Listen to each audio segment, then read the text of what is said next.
जय हिंद दोस्तों। पड़ोसी देश श्रीलंका की हालत पिछले कुछ महीनों से खराब है। इकोनॉमिक क्राइसिस यानी आर्थिक मोर्चे पर दिक्कतों से शुरू हुआ संकट अब राजनीतिक अस्थिरता के हालात पैदा कर चुका है। हजारों की भीड़ ने पिछले कई दिनों से राष्ट्रपति भवन और प्रधानमंत्री आवास पर कब्जा जमा रखा है। सड़कों पर सेना तैनात है और पीएम राष्ट्रपति समेत तमाम बड़े नेता अंडरग्राउंड हो चुके हैं। और इसी बीच श्रीलंका में खाने पीने की जरूरी चीजों के दाम आसमान पर पहुंच गए हैं। श्रीलंका की राजधानी कोलंबो में फोज मार्केट के ताजा आंकड़ों के अनुसार श्रीलंका में अभी टमाटर के भाव 150 रुपए किलो श्रीलंकाई रुपए पर पहुंच गए हैं। इसी तरह मूली के भाव 490 रुपए प्रति किलो हो चुके हैं। इतना ही नहीं, प्याज 200 रुपए किलो और आलू 220 रुपए किलो में बिक रहा है। आलू, प्याज और टमाटर जैसी आम इस्तेमाल की सब्जियों के दाम बढ़ने से श्रीलंका के लोगों की परेशानी भी बढ़ गई है।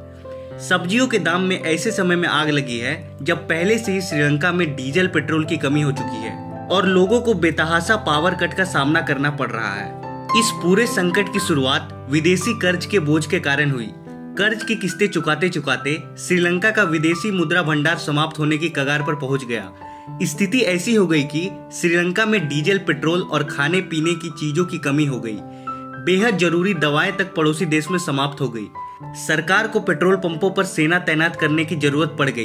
हालांकि इससे भी स्थिति में कोई सुधार नहीं आया और हालात लगातार बिगड़ते चले गए। बताया जा रहा है कि आजादी के बाद श्रीलंका के सामने यह अब तक का सबसे बड़ा संकट है। पर ऐसी क्या गलती हुई जिसने श्रीलंका को इस मुकाम पर पहुंचा दिया? तो सबसे बड़ी वजह है श्रीलंका की चीन के साथ नजदीकी। चीन की रणनीति ऐसी है कि जिस देश में उसने अपना निवेश बढ़ाए हैं वहां राजनीतिक और आर्थिक अस्थिरता तेजी से बढ़ी है। श्रीलंका और पाकिस्तान इसके सबसे बड़े उदाहरण हैं। धीरे धीरे पाकिस्तान भी उसी स्थिति की ओर आगे बढ़ रहा है जैसी स्थिति श्रीलंका में है। और दूसरा सबसे बड़ा कारण है पर्यटन उद्योग में गिरावट। कोविड की वजह से लोग श्रीलंका जाने से परहेज कर रहे थे। ऐसी स्थिति में यह भी श्रीलंका की बदहाली का एक कारण है। तो आज के लिए बस इतना ही। मिलते अगले वीडियो में। जय हिंद।